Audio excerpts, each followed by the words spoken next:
Assalamualaikum warahmatullahi wabarakatuh. Rahayu Rahayu Sagung Dumadi. Kisah operasi intelijen kuno ala Gajah Mada, ditulis oleh Petik Mata Nasi, 10 Agustus 2018.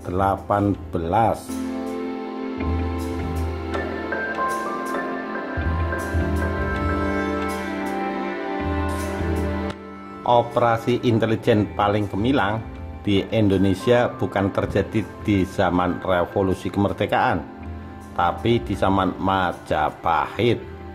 Operasi intelijen ini dipelopori oleh Gajah Mada. Kisah gemilangnya bahkan disinggung dalam buku pelajaran sejarah di sekolah. Sementara kisah operasi intelijen Beni Murdani atau Ali Murtopo yang sudah dianggap legenda belum masuk kurikulum pelajaran sejarah. Sumber penting dari kisah operasi intelijen Gajah Mada bersumber pada kitab kuno tentang sejarah Raja Jawa berjudul Pararaton. Kisah dari kitab ini sudah ditafsirkan dalam beberapa buku. Di dalamnya termasuk fragmen operasi Gajah Mada dalam menyelamatkan tahta Raja Majapahit yang lemah dan lalim bernama Jayanegara. Jayanegara tergolong raja yang tidak disukai. Dia adalah anak Raden Wijaya, pendiri Majapahit, dengan darah petak yang bukan permaisuri. Darah petak bukan pula keturunan raja terakhir Singosari, Kertanegara. Darah petak putri raja dari Sumatera. Sudah tidak disukai, sang raja punya orang kepercayaan yang jahat dan licik pula. Orang mengenalnya sebagai Mahapati. Lelaki ini kebetulan suka bikin intrik. Tak heran, sang raja lalim itu diberontaki, bahkan oleh mantan Dharma Putra yang dekat dengannya, Rakuti. Pemberontakan Rakuti terjadi pada tahun 1241 Saka atau 1319 Masehi. Dalam pemberontakan Rakuti, nama Gajah Mada mulai disebut-sebut dalam kitab Pararaton sebagai orang yang berperan dan terampil untuk mengatasi masalah. Tulis Agus Aris Munandar dalam Gajah Mada Biografi Politik 2010. Kemungkinan besar sebelum Rakuti berontak, Gajah Mada sudah menjadi anggota dari pasukan Bayangkara yang mengawal raja. Kuti yang tidak senang kepada Jayanegara memberontak hingga ibu kota Porak-Poranda dan membuat raja dalam bahaya. Tak heran Jayanegara menyingkir untuk menghindari bahaya. Sudah pasti Kuti berjaya dan seharusnya sementara waktu menguasai keadaan. Masa depan kerajaan Majapahit yang berpusat di Trowulan itu tentu saja terlihat suram. Ketika Kuti belum mati, raja bermaksud pergi ke Badander, pergi pada waktu malam. Tiada seorang pun yang tahu, hanya diiringi oleh pasukan Bayangkara. Semuanya kebetulan menjaga malam itu ketika raja pergi, sebanyak 15 orang. Pada waktu itu Gajah Mada menjadi kepala pasukan Bayangkara. Kebetulan waktu itu mendapat tugas menjaga. Itulah sebabnya dia mengiringkan raja pergi. Demikian tafsir Pitono Harjowardoyo atas kitab Pararaton, seperti ditulisnya dalam buku berjudul Pararaton 1965. Ditambah Gajah Mada, jumlah pengawal jadi 16 orang. Para pengiring raja itu terdiri dari pengawal dan pelayan yang disebut pengalasan. Waktu bekal Gajah Mada memberi bantuan kepada Raja Sri Jayanegara dalam pemberontakan Dharma Putra Rakuti, maka dia tak gentar sedikit pun juga. Tulis Muhammad Yamin dalam bukunya Gajah Mada, Pahlawan Persatuan Nusantara 1960. Sang raja yakin kerja Gajah Mada akan sukses asal semua pengawal lain melaksanakan kewajiban mereka masing-masing. Gajah Mada berwenang penuh atas keselamatan raja. Suatu kali, waktu raja sudah beberapa hari di Badander, seorang pengalasan minta pulang. Gajah Mada tak hanya mencegah dia pulang, tapi juga membunuhnya. Pengalasan itu dihadiahi tusukan keris oleh Gajah Mada. Dalam pikirannya, pengalasan itu bakal bikin musuh raja tahu di mana raja bersembunyi.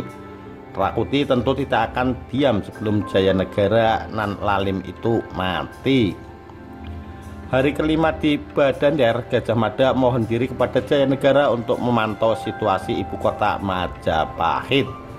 Tiba di sana, Gajah Mada hendak mengunjungi pejabat tinggi kerajaan. Dia mencari tahu sejauh mana kesetiaan para mantan pejabat era Jayanegara kepada tuan mereka. Gajah Mada tentunya punya siasat, layaknya seorang intel. Gajah Mada tidak mau mempercayai siapapun ketika berada di ibu kota. Ketika ditanya oleh pejabat-pejabat Majapahit soal keadaan raja, Gajah Mada sangat berhati-hati memberi jawaban. Gajah Mada memilih jawaban buruk dengan bilang bahwa raja sudah terbunuh oleh orang-orang suruhan Rakuti. Pejabat-pejabat itu pun menangis. Diamlah, tidakkah tuan-tuan sekalian menghendaki Rakuti sebagai raja? Hardik Gajah Mada seperti digambarkan Slamet Muljana dalam menuju puncak kemegahan. Sejarah Kerajaan Majapahit 2005. Kepada Gajah Mada, para pejabat itu bilang, "Apa katamu? Ia bukanlah tuan kita." Maka tercerahkanlah pandangan Gajah Mada dalam situasi yang tidak menyenangkan itu. Terkait hal itu, Slamet Muljani mencatat, "Tahulah sekarang Gajah Mada bahwa para pembesar dan warga kota Majapahit tidak suka kepada Kuti dan masih cinta kepada Raja Jayanegara." Tak lupa Gajah Mada meminta kesanggupan mereka untuk melawan Rakuti.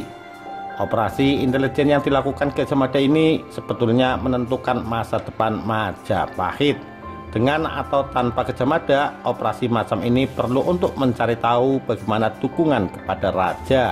Dengan informasi yang diperoleh oleh Gajah Mada, harapan dan kekuatan untuk mengalahkan Rakuti bisa dikumpulkan. Lebih lanjut, Gajah Mada juga tahu bahwa para pengikut Rakuti ternyata tidak sekuat yang dibayangkan.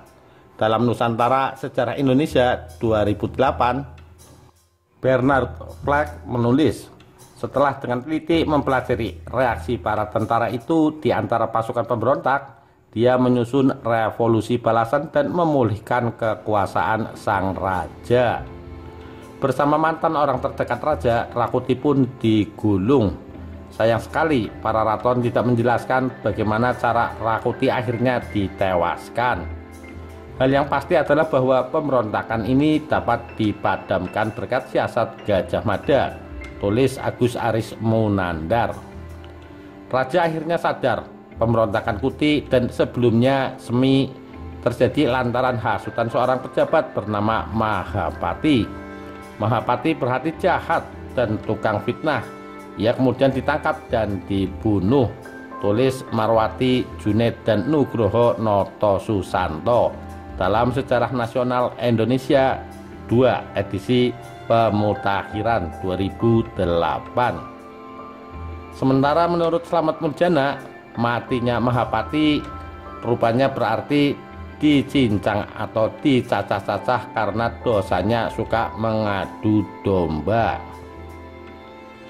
Atas dasarnya, menurut kitab para raton yang ditafsir Pitono, Gajah Mada diberi hadiah libur 2 bulan.